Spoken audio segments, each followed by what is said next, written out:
Welcome all to the Snail Trail 4x4 podcast. If you like going off-roading in Toyotas, wrenching on Toyotas, camping in Toyotas, and maybe even poking a little bit of fun at Toyotas, and of course, hearing about how fantastic 4Runners and mini trucks are being Toyotas, then this is the podcast for you. That's right, ladies and germs. My name is Tyler, and I cannot do that intro in one breath. And joining me in the studio is somebody who probably can, Mr. Jimmy Jett. Is that because I have swimming lungs? It is, yes. Okay. I'll agree with that one. Good job. Yeah. Thank you. I was, when you were saying the intro, I was going to guess that you were going to say 4Runners and mini trucks pretended to be Land Cruisers. That is true. No, it's the Land Cruisers and the Lexus that was pretending to be a 4Runner mini trucks. That's probably true. Yeah. Even though we were joined with the TCLA. TLCA, yeah. Did I say it wrong again? Yeah. Dang it. Your dyslexia kicks in, man. Toyota Land Cruiser Association. Yep. I'm just going to say the whole thing. Toyota Cruiser Land Association. No, yeah, I don't know what that would be because it's technically the 4Runner mini truck run, but we are at a TLCA event. So I don't know if it would be 4Runners and mini trucks pretend to be Land Cruisers, or would it be the Land Cruisers on the 4Runner mini truck run pretending to be 4Runners and mini trucks? I don't know. It's the GX pretending to be a 4Runner mini truck who's all pretending to be a Land Cruiser. How's that? That'll work. Okay, cool. So yeah, we are out at Rubithon, out at the Springs, out on the beautiful Rubicon Trail yet again this year. I think this was trip 7 for you and trip 6 for me? Yeah, maybe. Out on the Rubicon. I don't know. It doesn't really matter how many times you're out there because even though it's the same trail, so many people go up and down that trail that it evolves. It changes, things move. Yep. You know, when I was out there for the Slow County Crawler meetup, there was a rock right in the middle of Whalebones that made Whalebones. It made you take really interesting lines. Yep. When we were out there for the Glue Tread episode, the rock had moved and it wasn't nearly as bad in the way. And when we were out there for the Toyota Land Cruiser Association run, I don't even think the rock was like down the hill. It was down the hill off to the passenger side. Yeah. So it was like filling in another hole. Yeah. So it's like somebody moved it down there or rolled it somehow out that way with their tire or something. And Supple, for some reason, Supple at the Glue Tread trip was really difficult. You were the only one to make it up. And then Supple during Rubithon, we got everybody up it that wanted to do it. Except for Nick. Well, he wasn't on the Rubithon run. Yeah, no, the black 4th gen 4Runner. Oh. Wasn't his name Nick? I guess, yeah, his name was Nick, but yeah, I wasn't spotting Nick, so. True. Yeah. He got crooked, and then he said, nope. Yeah, I'm done. I don't want to force it. Pretty much like Nick. Yeah, exactly. That's true. It's a Nick thing. Yeah. Oh, that's funny. But yeah, and then in Property Line for Rubithon, I mean, during the Glue Tread trip, we kind of walked right through Property Line. Yeah, no big issues. During the Snail Trail trip, it wasn't that bad either. But during Rubithon, like some rocks got moved around and dude, I messed up my bumper. I came down really hard on my rock slider. Yeah. I know Rod came down on his slider really hard too in Property Line and he couldn't open his passenger door anymore. Yes. So yeah, man, it's always an evolving trail. So it's like every time you go out there, something is different every single time. So in a way, it doesn't really matter how many times we've been up there because even though the lines are kind of similar, you still have to reevaluate where you're driving. So. Yep. I did have somebody ask me when we were in Little Sluice, how do you know so much about this trail and all the lines and where we should be going? And I was like, it's because I'm out here too much. I was out here 5 days ago. Yeah. Not necessarily a good thing, but yeah, no, we're out here again for Rubithon, hanging out with some really cool people. God, we have a really fun group on the 4Runner mini truck run. Yes, it is. So shout out to everybody that's making this a really fun trip this year. Really good group of people. Shout out to Cena, who I think we talk about a little bit we talk about him in this episode with Steve and Scott. But yeah, Mike, everybody who's out here, Rod, Nick. I'm not even going to try and name everybody. So yeah, too late. Really fun trip. Great group of people. So I guess without further ado, do we want to get into any housekeeping stuff? I think we'll cover this more of the specific items for Gear Wrench Corey's. Gear Wrench Corey's storage locker clean out. Yeah, something like that. Yeah. Let's not cover the specifics of what's coming in it. We'll cover that, leave that for Thursday. Okay. But this month we are giving away a bunch of Gear Wrench tools.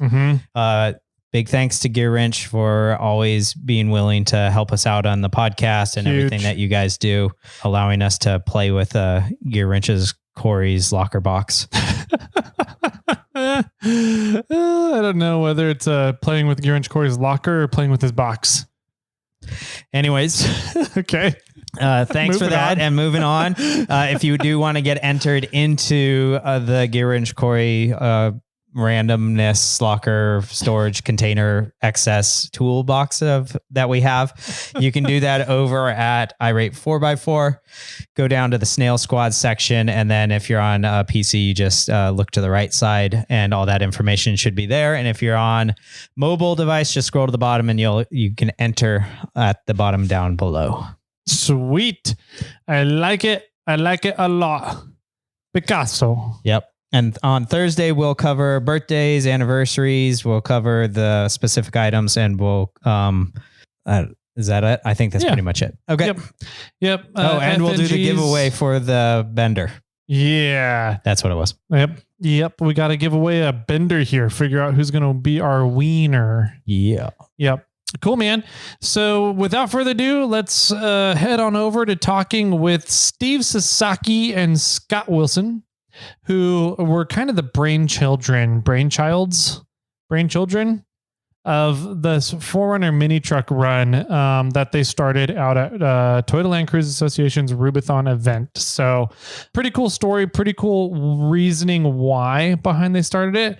So let's let them tell you guys all the good details. So grab your favorite drink and we'll be right on back with today's campfire discussion.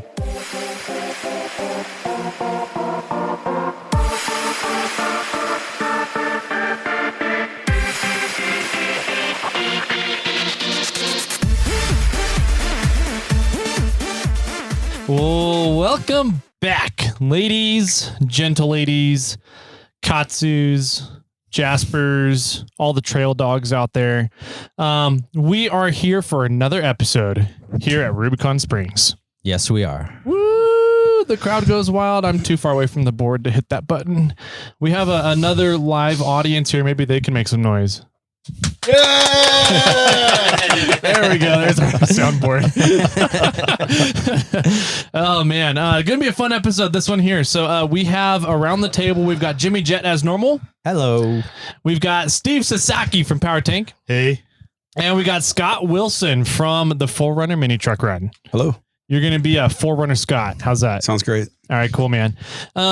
So yeah, we are here at Rubithon, Toyota Land Cruise Association's Rubithon event down here in the Springs on Saturday. We're going to have a great dinner, a fun raffle later today. And really like what we wanted to sit you two down, especially Steve and Scott, because the 4Runner mini truck run is one of the newer runs out here at Rubithon, right? Right.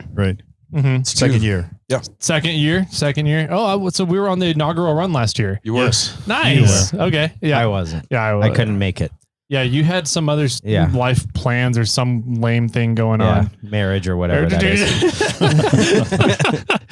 Oh man. So, we just wanted to kind of pick your guys' brains as to why Rubithon needed another run. And why specifically you chose to name it the 4Runner mini truck run? You know, was there any ideas behind it, anything like that? So I know we've kind of talked a little bit about this before, but it's really cool to get it down onto a recording so that other people get an idea of what this is all about, right? Why Absolutely. are we out here? Yeah. What is the point of all this? So let's start off a little bit with TLCA, Toyota Land Cruise Association, and Rubithon in general, because you guys are long-term TLCA members, right?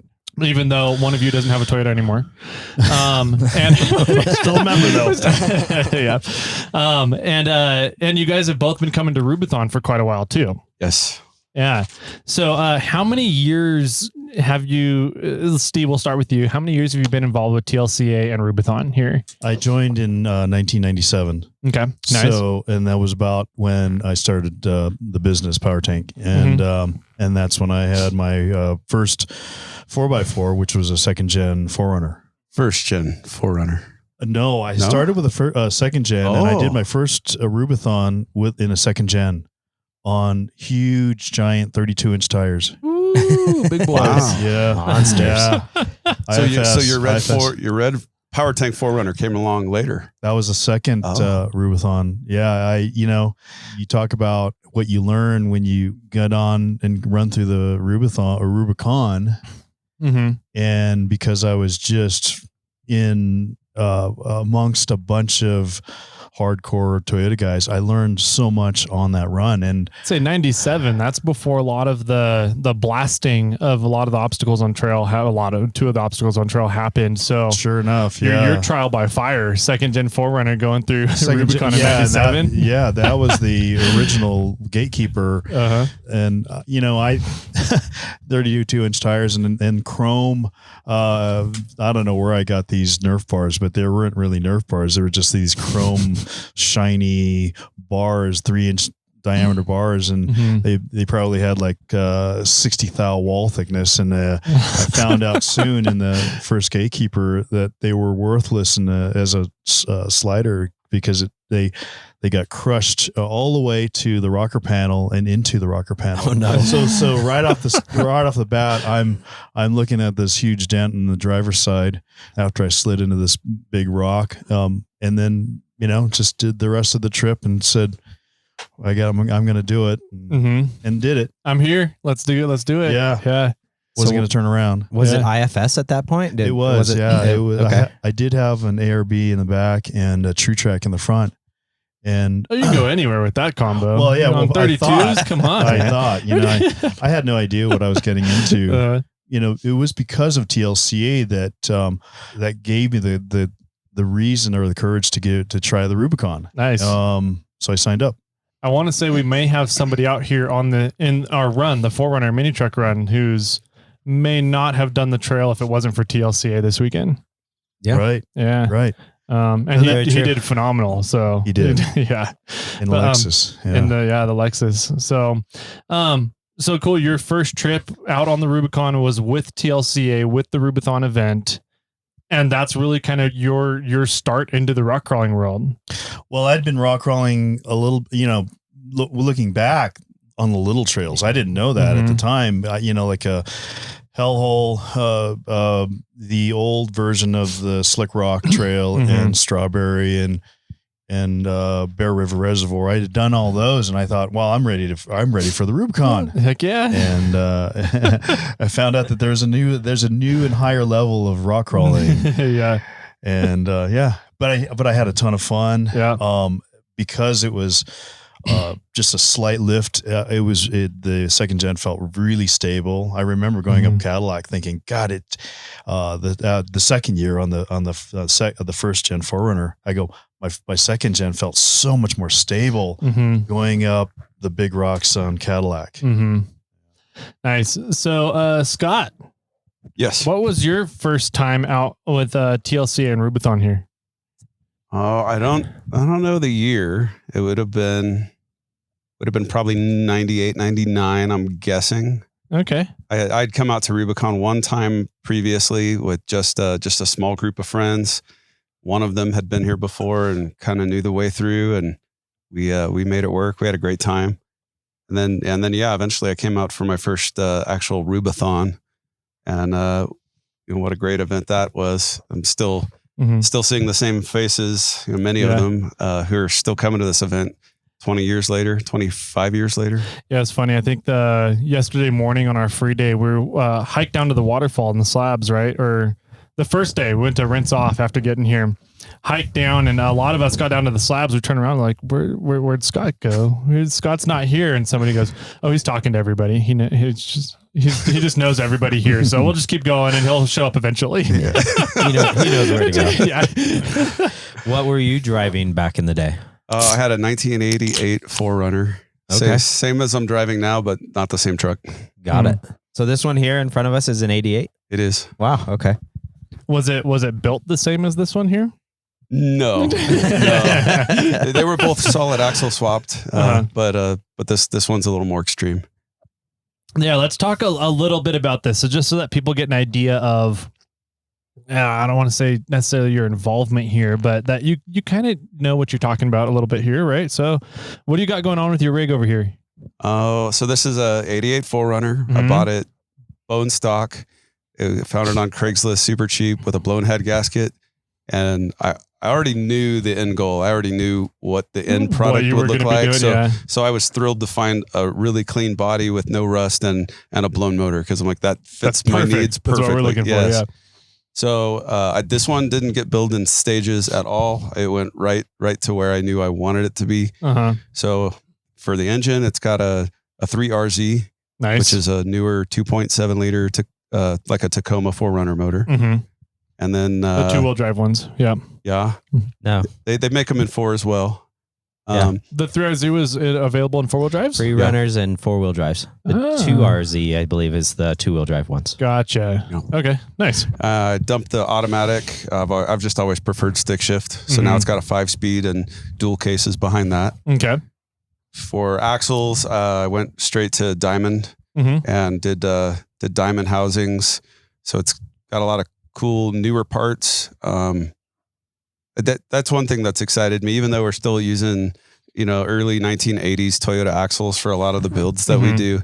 The innovation is still out there. Brian Ellinger at Front Range Off-Road had just come out with his keyed steering knuckles. And yeah, it's just so cool that new parts are still coming out for these. Anyway, I got my axles through him. Really happy with the diamond housings. And then for suspension, this one has 4-wheel underground 3-link in the front with ORIs. Okay. And the rear is Alcan springs, leaf springs. Gotcha. Your rig handles super well on the trail. Watching it go, it'll go anywhere you want it to. And it does it with a lot of grace too. Oh, it's really cool to watch go down the trail. How long did it take you to do those fenders? Oh my goodness. I probably have like 80 man hours into those. Yeah. A lot of metal work. Yeah.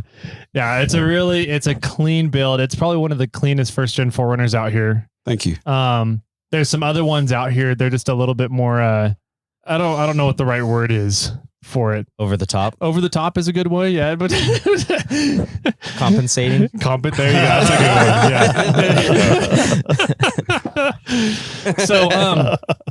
Yeah.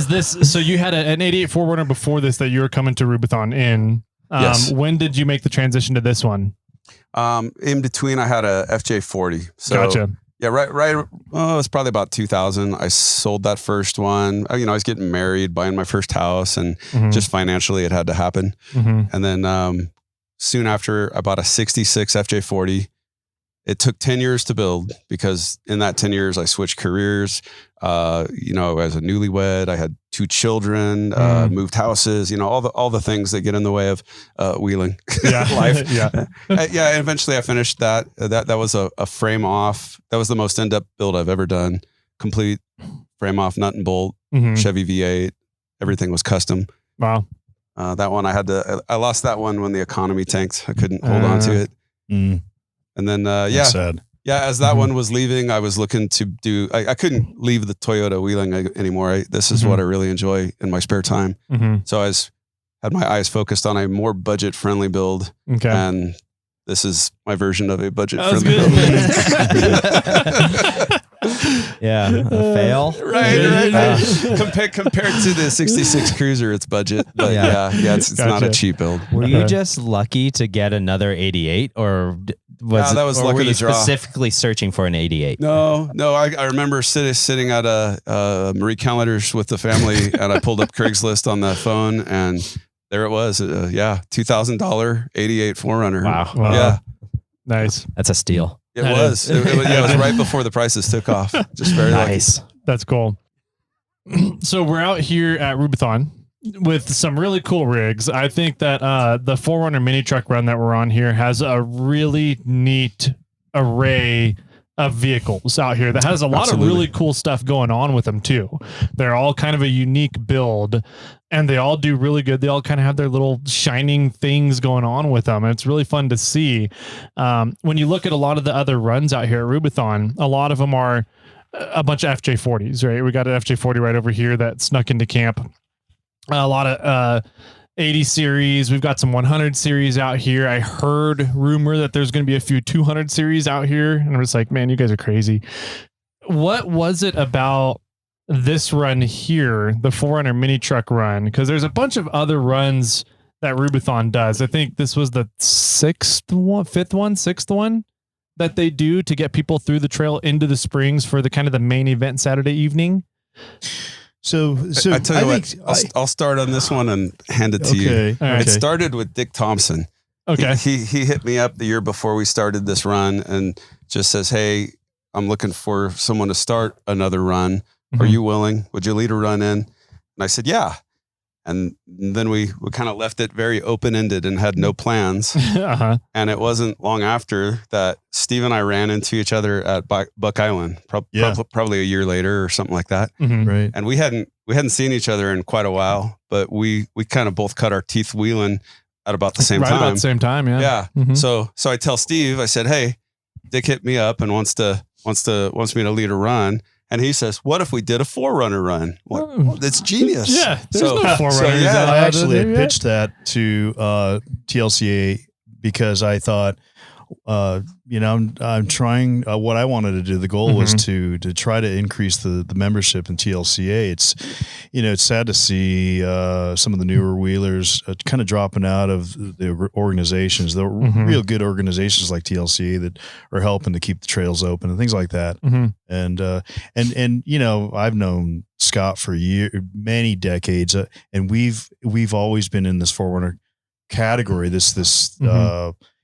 Because it started way back when with All Pro. He did the 4Runner Jamboree, and that's probably where I met Scott and a lot of the 4Runner guys, because John was a big 4Runner guy, and in fact that was probably one of the reasons that I went that direction was I loved what John was doing, and there is something about, I don't know what it is about 4Runners, and it's a little different than the pickups, and definitely different from the cruisers. And I always kind of, since I started coming to the Rubithons, I don't know how many I've done, but there was always this feeling of a separation between the cruisers and the minis.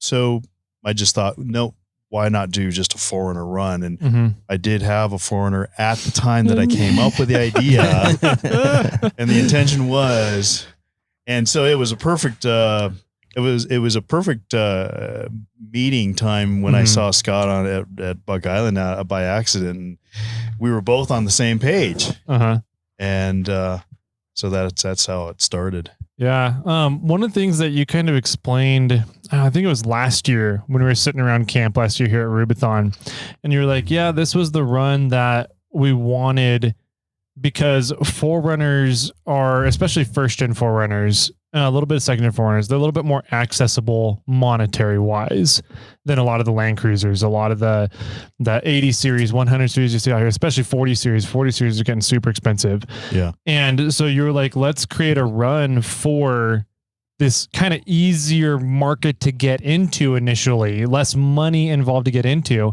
and hopefully draw more people that are coming into TLCA and coming into this. They don't, there's not this like massive pedestal or hump to get over in order to get into and get a TLCA membership and be a part of, quote unquote, the group or part of the run, part of the event. Yeah. I see it as the part of the evolution of the TLCA. The evolution that they needed to kind of accept was, if they wanted to TLCA to grow, they were going to have to be a little more friendly to the minis. Minis, if you don't know what a mini is, it's the mini pickups and even the Tacomas and the 4Runners, the more Toyota brands rather than the Land Cruiser brands. Yeah. Man, it's a great group. Last year was a lot of fun, and we saw some cool stuff, and we're seeing some cool stuff this year. I mean, Mike's rig is just when I saw that thing at Loon Lake, I just it's like a Tonka truck rolling up on you. 45. What? It's like 44s on a first gen 4Runner. Yeah, pretty cool. It's a pretty good sight. So how did the communication go between, once you guys figured out we're going to make a 4Runner mini truck run, how did you actually make that possible? Like, it sounds like they were asking you. I think that's Scott made the connections. Was it just you told Bill what you were going to do? Or Dick, excuse me. I think the first year it was you and myself and Tyler, and I didn't know Tyler yet. So you made the connection with Tyler. Mm-hmm. Okay. And then sitting around the campfire, we established trail crew for our next season. Yeah, that's right. I think the last campfire Saturday night or whatever, we're like, all right, who wants to do this again next year? Yeah, it was cool. It's been a really fun crew. I really like this run last year, and what's unique about this run that I don't think any other run at Rubithon does is we go straight from Loon to the Springs. Yeah. I think almost every other run takes at least one stop at Buck Island, if not two stops at another spot to get in. And so that means that there's, I don't want to say a higher requirement of entry onto this run, but the expectations are that we're getting to the Springs before dinner. Yeah, no, it's absolutely true. That was one of the things I was being selfish about when they asked me to lead. I said yes, but it's a straight through on Thursday. So that wasn't optional.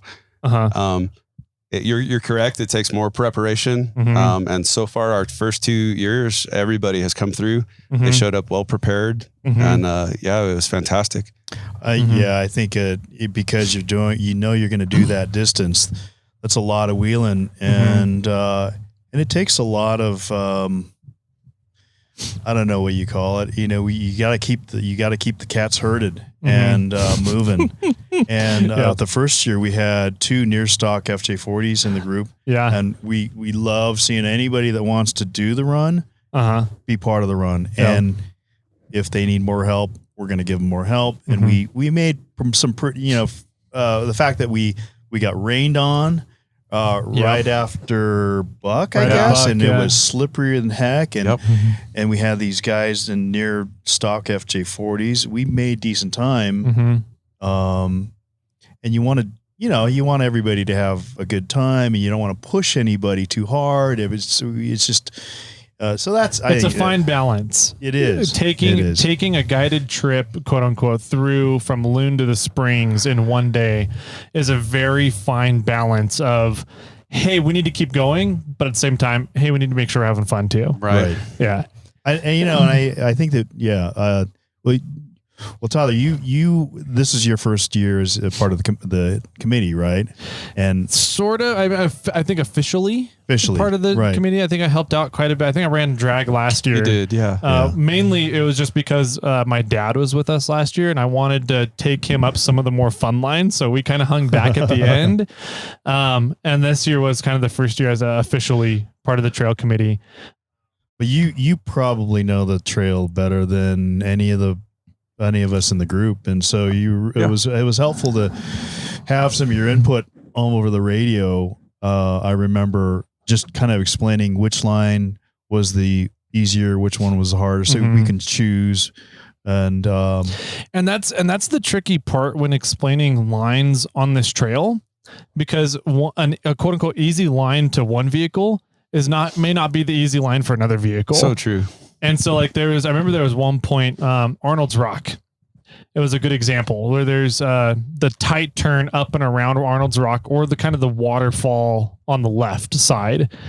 And I was like, I mean, I guess technically speaking, the turn up and around Arnold's Rock is quote unquote easier, but you need to be able to steer in order to do that. And the waterfall is technically more challenging, but if you've got lockers and a little bit of ground clearance, it might be easier than going up and around Arnold's Rock.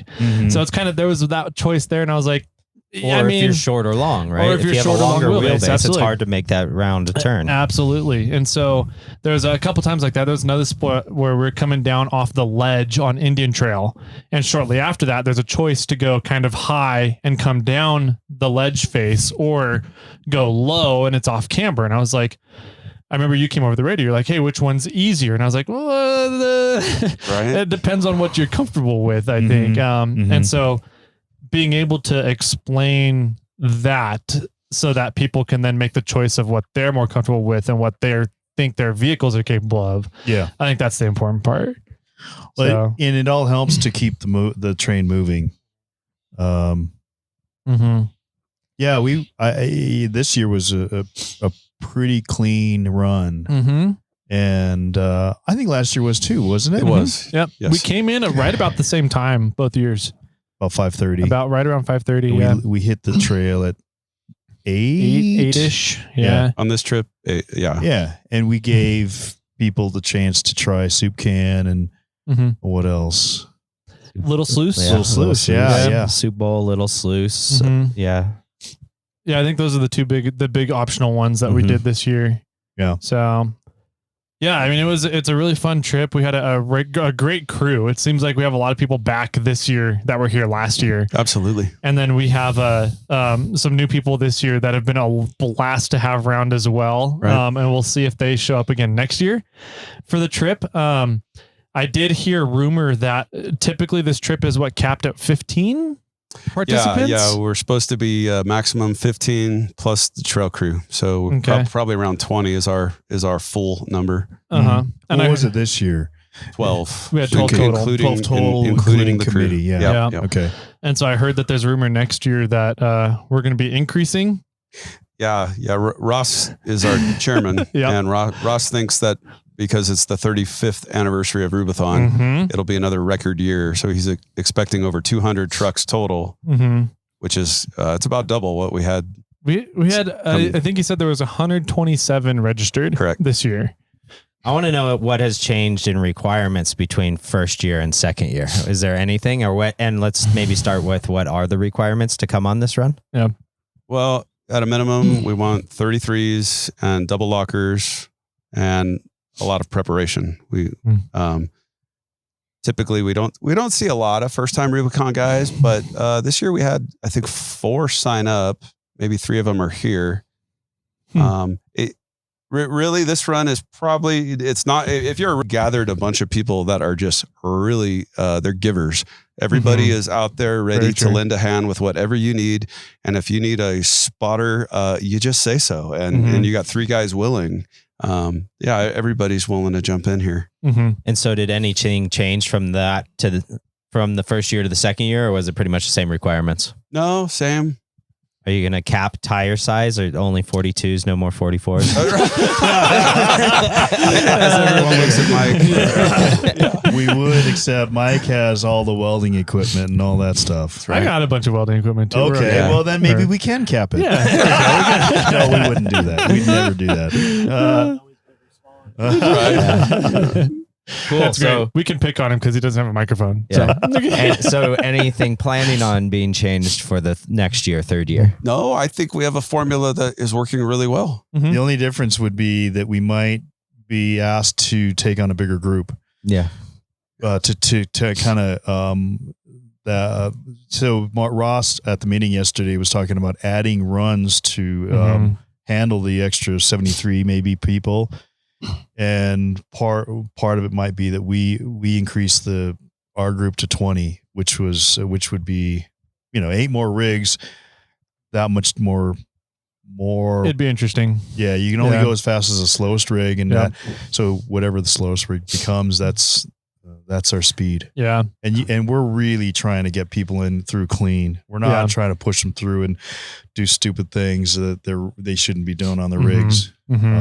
So I guess for next year, that's one thing we were talking about was if we really have a group of 20 or maybe 20 plus committee, we're probably going to have to restrict the amount of time you can spend trying You know, Sure. if you want to go try Soup Bowl, by all means, go give it a shot. But it may only be one attempt and you're, out. 1 to 2, you're done. Yeah, totally. Yeah. All I need is one, so I'm good. Yeah, solid. I think, right. I won't make it next year now.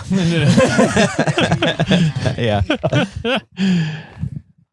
I think the main requirement for that I'd like to see is just whatever you're coming, whatever vehicle you're coming in, just come in with a good attitude. Mhm. You're going to get beat up. You're going to be tired. Even if you've got a big rig, you're going to, by the end of the day, you're tired, and you just have to.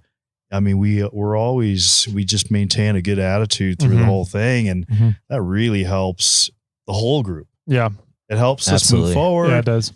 And yeah. I think that speaks a lot to the two guys here that founded the run. And I mean, you guys kind of set the tone for what this run is becoming, being the second year of it, and having the first year of it, and seeing that 80% of the run from last year is back again on this run. Yeah. So it's cool. I think it sets a big tone and speaks a lot to you guys about what you're trying to do with this run and what it's becoming. So Yeah. I mean, I think attitude's key. yeah, I mean, I don't know about Scott, but I did want to see new guys. I do want to see new guys joining TLCA. You can't do the run if you are not a member of the TLCA. So you have to pay your dues, and then you have to pay for the run, and that shows a commitment to the TLCA. And it's a great run. If you have a Toyota and you want to learn more about Toyotas and Rubicon, this is the best way to do it. Yeah. I learned so much on that first run from my second gen. It may sound stupid, but I had never heard of Burfield before. And I didn't know what straight axle front end meant. And I learned that. I remember sitting under a tree with some guys at a break halfway through, and they were just talking about all that stuff, And so by the second year, I was in a 85 4Runner. That's how quick it changed my mind on what I needed. And it was a great trip, and I learned a lot. Nice. That's cool. A little bit about TLCA real quick. Because that's what this event is all about, right? We're big proponents here on the podcast of supporting trail advocacy organizations and making sure that our trails are taken care of so that we get to keep enjoying them into the future, and more other people behind us after we're long gone and dead in the ground, they get to keep enjoying these trails too. Right. And that's really what TLCA's goal is to help Toyota enthusiasts still keep trails open so that we can still go out and enjoy our Toyotas. I think some of the things that I learned on the TLCA runs are things that I try to teach others that are new. Like, and here's a good example. So one of the guys in our group lost a drain plug, and very typical of Toyotas, and dumped a whole diff of oil. And so what do? Well, you were with him, Tyler, and so obviously you have to figure out, okay, how can we put the drain plug back in and fill the thing back up in oil with oil? But the more important thing is, what do you do with that oil that's on the dirt? Yep. Do you just go take off and not worry about it? And no, do you kick dirt over it and hide it? Right. No, but I saw Rod, and he had all of it in a bag, which is exactly what helps keep the trails open. That's a part of just being part of a group that is teaching you the good. And we had the spill kit with us that, Rubicon Trail hands out, and we use the bio stuff on the rocks, and it's just another level of learning when you come out on the trail, on events like this. You have some experienced people and some less experienced people that can help teach proper ways to maintain the trail. I think it's a big part of it. Yeah. Totally. The education is a huge part of it, especially with all the new people we have coming into off-roading and getting into overlanding. And then they're like, oh, what's this rock crawling thing? And they start coming out on more technical trails where you have a lot more risk and potential for damage, fluid spills, trash, whatever it is, stuff that can do permanent damage to trails. Yeah. And so that's really what TLCA is about is education and advocacy, Right. to keep the trails open. And it takes events like this that are really at their core a fundraiser for TLCA to help put funds back into our trails and keep them open. And so not only when you come out here and join a run like the 4Runner mini truck run, you're having a good time. You get to have a great dinner. You get to meet a lot of really cool people that have passions very similar to you, but you get to support a great organization that's doing some really cool stuff to make sure that we get to continue enjoying all this in the future. Absolutely. Yeah. There's another side to TLC too, besides what we're seeing out here on the trail. And this is actually how I got introduced to it was, so before, this is kind of early days of internet, before forums were a thing, before podcasts existed, there were mailing lists. And it was an email list that I signed up for. So TLCA email list, or also called the Land Cruiser mailing list. Okay. And that was something I signed up for, and it would basically get sent out once a day. You get this one large email, and it would be filled with all the messages people wanted to send in for the last 24 hours. Oh, interesting. And a huge amount of that was technical support. It was like, hey, I'm working on this vehicle. What do you think the best way to do this is? And you'd get some experienced TLCA members coming on and saying, oh, well, I've been running this setup for years and it's worked, or here's why it doesn't. And yeah, that was pretty cool. And then this was probably like late 1990s. The mini trucks were really taking off in popularity, and were slowly like getting adopted into TLCA, and they realized the technical side of it was very different. The Land Cruiser and the mini truck doesn't share a lot of parts. So we actually ended up splitting off, and they created the Toy 4x4 mailing list. And I moderated that first, and it was fun. So that's how I met a lot of TLCA guys, and actually got my membership in it years before I ever attended a TLCA event. I remember that now. So back, I remember Scott's silver 4Runner, and it was really one of the ones that I looked up to. Besides All Pros, it was your silver one, and it was really clean. I mean, everything you do is super clean. Oh, thanks. And it was I don't know whatever happened to that one, but it's I do remember it's that owned one. by Mark Bailey in Colorado. Oh yeah, I still keep in touch with him. Oh, nice. Like mine, it moved on. Yeah, to a friend. Yeah, yeah. So you have the educational and the technical help aspect of it too. Right. So it's evolved. The Land Cruiser and Toy 4x4 mailing lists don't exist anymore, but now there's forums in existence, and the monthly publication Toyota Trails is still there. Yeah. So back in the day when it started, it was I think it just came out like almost like a pamphlet, and then it evolved into a black and white magazine, and we thought that was the coolest thing ever. and nowadays you get a full color magazine like you'd see from 4-wheel drive magazine, but it's specific to Toyotas. You'll see some technical articles on how to do different things on your vehicle and new products that come out. You'll see articles covering stuff like we're doing out here. This Rubithon run, no doubt, will be in there. But another nice thing is you see the sponsors. You see the guys that have businesses supporting what we do, and they're advertising in there. So you get to learn more about what products are available. You get to see Power Tank. Yep. Yeah. No, it's a really cool thing. It's a neat niche in the industry of off-roading where you get to take this combination of everything and have it from one organization kind of thing. That's really at the core of, in my opinion, what this event is about. And, if we can come up with some fun twist to the event, like including a 4Runner mini truck run, where really the main requisite to get in the run is a good attitude. So you can have fun all day and have a good time. Yeah. It's all supporting a great cause, and it's another way to do it. And it's really cool to see this idea that you guys maybe were spurred on by somebody, but have kind of brought this idea to fruition, and seeing the group of people that it's bringing in, like Mike over here and a couple of the other guys we have on the run that have come back from last year as well. It's really neat. It's cool to see that, and it's fun to see the story and share it with everybody about kind of what you guys are doing and the why behind why you're doing it. Yeah, one of the things that I'd like to see as a result of this podcast is to see new faces that join TLCA, and don't be intimidated by the TLC or the Rubicon, and come join us. Yeah, sign up. I like it. When does registration typically open for Rubithon?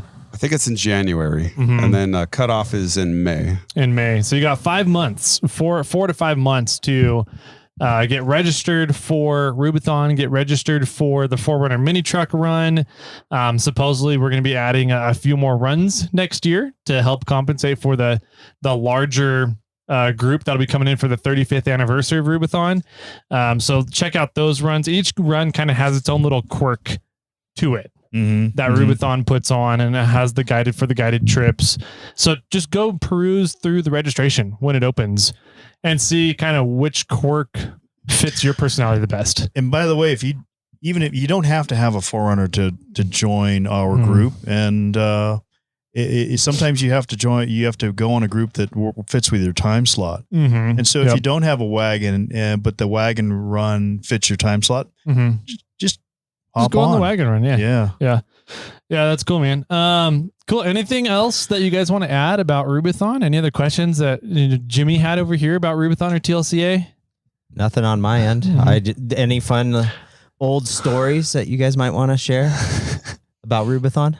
Special of action. Old stories don't pop to mind, but to tell you a little more about this event, if you haven't been here, Saturday is the big day. So hopefully everybody's already arrived at their campsite Thursday or Friday, and you're all settled. And Saturday, they got a lot of great activities for all age ranges. I spent the last couple hours down there at the RC event for radio control trucks.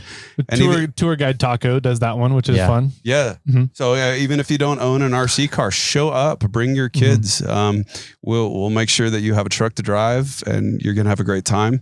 And they do different seminars during the morning to teach you. I mean, some of the past topics have been, chainsaw repair and carburetor rebuild. And I think this morning they had a seminar on winching. So they're teaching you how to be safer and some different recovery techniques you might not have experienced. Then usually afternoon, you get a little break, go for a swim, and we'll all be back down there on the lawn later on. They'll have a tri-tip dinner, tri-tip chicken, maybe some other option. And then within our group, we had 2 groups to 2 different hikes just on our own. Right? Yeah. Scott took us up to this hike up on the top of the hill on the other side of the river, and these other guys did what's it called? The cabin, the stone hike? cabin, the stone cabin, which is really cool, neat history. And so I would say I do have a story. So the first year I did the Rubithon with my second gen 4Runner and learned a lot. And so I showed up with a first gen on the second year, and so now I was on 35s, and I had dual cases. I think I had a Marlin, and I remember the difference in the ability to rock crawl was just, night and day. And I thought I was invincible. And so right on the other side of the granite bowl, I'm climbing up and I'm trying to do stair step. I think I can do everything with this rig, And that was my first flop. I flopped it. Flopped it over. I flopped it hard. I flopped it hard. I got the front end of my rig in the air, so I had zero control. Came down crooked. The front end twisted to the left, came down, and I couldn't get it reversed to save it. And it came down hard and slid backwards. And on the side, on your side? Yeah, on the driver's side. Cracked the A-pillar, windshield, cracked the hard top. And for the rest of the run, I had to put a towel in my lap because the windshield glass kept chipping onto my lap. But I was humbled. And then it was the perfect reason, the perfect excuse to do the next level build on that run, that rig. And so I got fiberglass fenders, fixed the A-pillar, got a can back in the day. If you ever remember the first soft top for the 4Runners was called a can back, really nice top. And I still had that when I sold the rig. Yeah. So, one of those learning experiences. It was still a lot of fun. That's part of the attitude is like, you may dent your stuff and you have to kind of say, well, it's part of the sport. The experience, and you get a fun story about it afterwards too. Yeah. And you can't cry about it. If you're going to cry about it, then don't come. Yeah, absolutely. Yeah. It's one of the risks you take when you come out here on the Rubicon. Yep. Right. Yeah, so we'd a great example that this trip has been Cena. We kind of alluded to him a little bit earlier. He has the GX 460 on this trip. Yeah, he is coming through Gatekeeper was one thing. Getting him through Gatekeeper, he doesn't have a ton of ground clearance. He's on 30, almost 34s. But like when we got to Little Sluice, and we were trying to figure out whether he should go down Little Sluice or not. And he was like, "Yeah, I'm game. Let's go." and then Scott goes, "I don't think you should come this way. You should."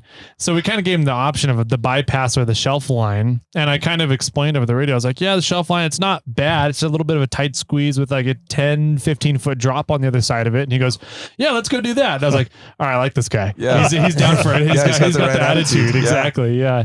If you just show up with the right attitude, the world's your oyster out here." And that's one of the things I really love about coming out to this event and other events for that trail advocacy orgs put on is just, what you can, the stuff you can learn, the experiences you get and the stories you get to tell afterwards. So yeah. Anything else you guys want to add?